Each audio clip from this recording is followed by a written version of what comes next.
시청자분 안녕하십니까. 신의 한수 이병진 기자입니다. 자, 오늘 충격적인 소식이 나왔는데요. 이 광우병 그리고 사드 반대 이런 어떤 좌파 선동을 외친 이 한 시민단체가 완전히 이건 뭐 해먹었다고 밖에 볼 수 없는, 문재인 정부 들어서 이 국고보조금을 받았는데, 자, 얼마를 받았느냐? 무려 126배를 더 받았다고 합니다. 자, 이게 한국작가회의란 단체인데요. 2017년에는 900만 원이었어요. 그러니까 2017년 예산 같은 경우는 2016년에 편성이 되기 때문에 박근혜 정부에서는 이제 900만 원을 이제 편성을 한 거죠. 근데 이 단체가 문재인 정부, 그러니까 문재인 정부가 2017년에 그 정권 출범을 하지 않았습니까? 2017년에 편성을 한 2018년 예산은 11억 4천만 원.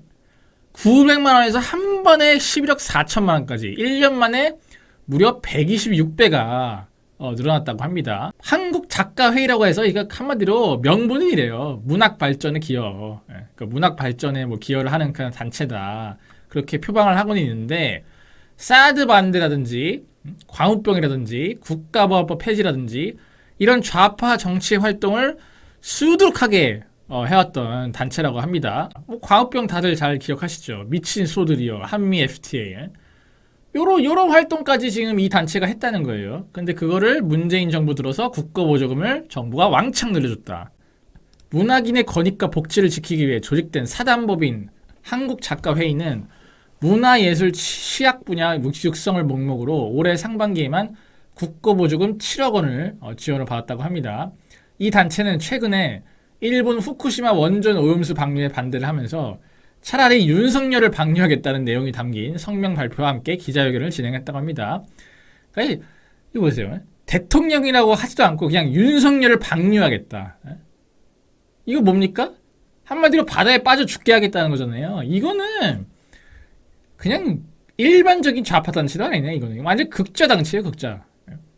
그러니까 한국작가회의? 그 단체 이름 바꾸세요, 이거. 극좌 작가회의로.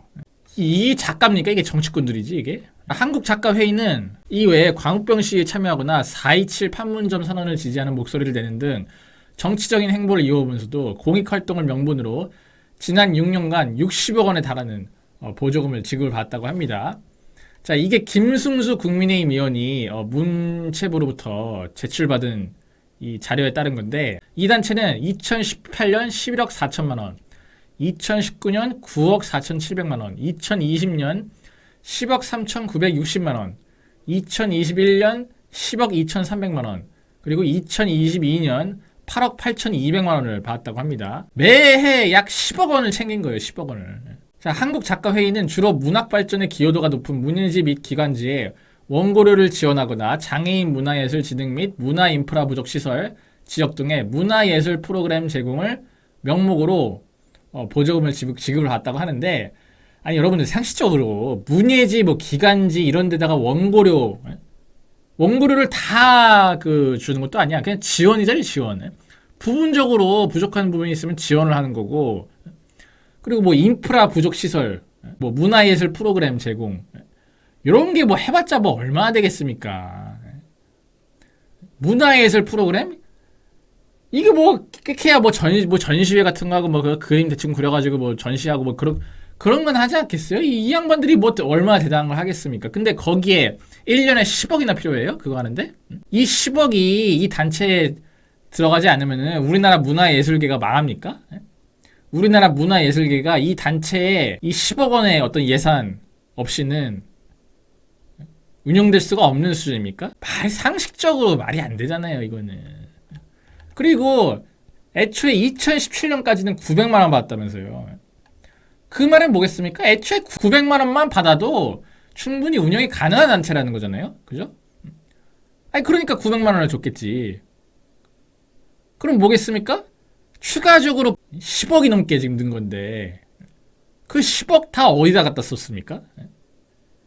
아니 이 단체가 갑자기 단체 그 규모가 갑자기 뭐 100배 이상 커졌어요? 아니 갑자기 126배를 불려야 되는 이유가 뭐냐고. 이유가 이유를 설명해봐요. 이유를. 이들은 최근에 후쿠시마 관련해서는 윤석열은 일본과 손을 잡았다. 국토와 영해를 지킬 대통령의 의무 방기를 추구할 것이다. 대통령에게 부작위의 범죄를 묻겠다. 차라리 윤석열을 방류하리라.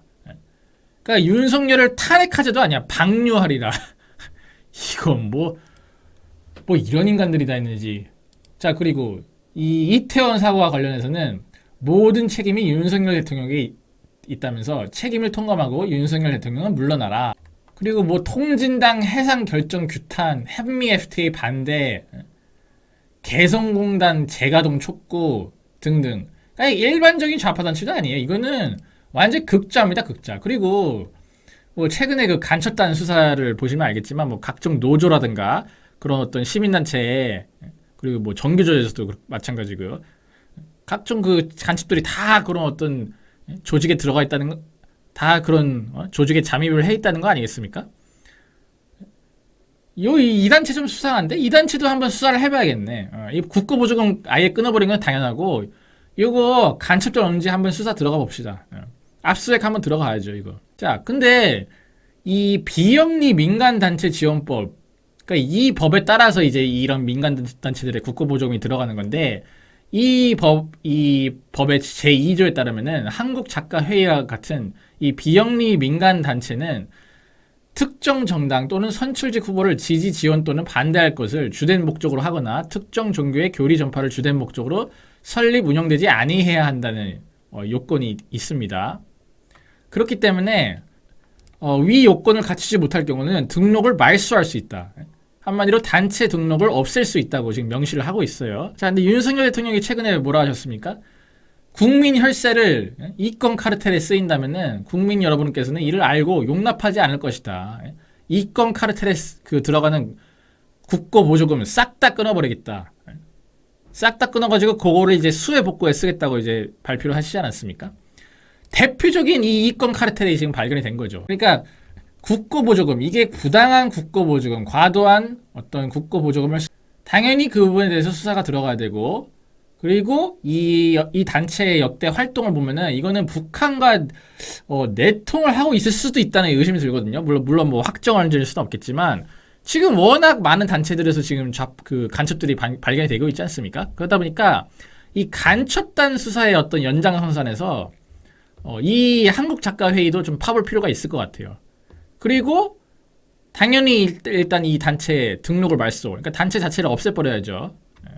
왜냐면 아니 이거 법에 따라 비영리 민간단체 지원법은 특정 정당이나 후보를 반대하는 어떤 활동을 하면 안 된다니까. 근데 당신들은 윤석열 대통령을 그냥 뭐 방류를 해야 된다면서. 아니, 내려오는 건 당연하고 무슨 어디 바다에다 방류를 해야 된다면서. 이거는 뭐 너무 빼박이죠. 이거는 이 단체 자체가 없어져야 되고, 국고보조금 어떤 수령 과정에 있어서 불법성이 있다면은 당연히 이 인간들 다 감옥에 보내야죠. 요거는 검찰이 하루빨리 좀 수사에 착수를 해주시길 바란다. 이렇게 좀 말씀을 드리겠습니다. 자, 그리고 물론 이 시민단체뿐만 아니라 이 국고보조금을 늘려준 게 누구예요? 결국 문재인 정부잖아요. 문재인 정부가 126배나 1년 만에 한 번에 126배를 갖다가 부풀려 주는 거 아니겠습니까? 당연히 문재인 정부의 담당 인사들, 요거 예산 편성한 담당자들 수사 들어가야 되고, 당연히 문재인의 어떤 개입, 문재인이 만약에 이 사실을 보고를 받았다? 당연히 문재인까지 수사가 들어가야죠. 그러니까 저희가 뭐 항상 말씀드리는 거지만, 최근에 항상 말씀을 드리는 거지만, 이 문재인 정부 때 일어나는 각종 범죄, 이런 비리 의혹들은 결국엔 다 그 수장인 문재인이 연결이 돼 있습니다. 결국 문재인 또한 이 모든 사건들에 대한 수사를 받을 수밖에 없을 것이다. 이렇게 좀 말씀을 드리겠습니다. 자, 저는 그럼 또 다음 방송 준비해서 찾아뵐 수 있도록 하겠습니다. 시청해주신 여러분 대단히 감사합니다.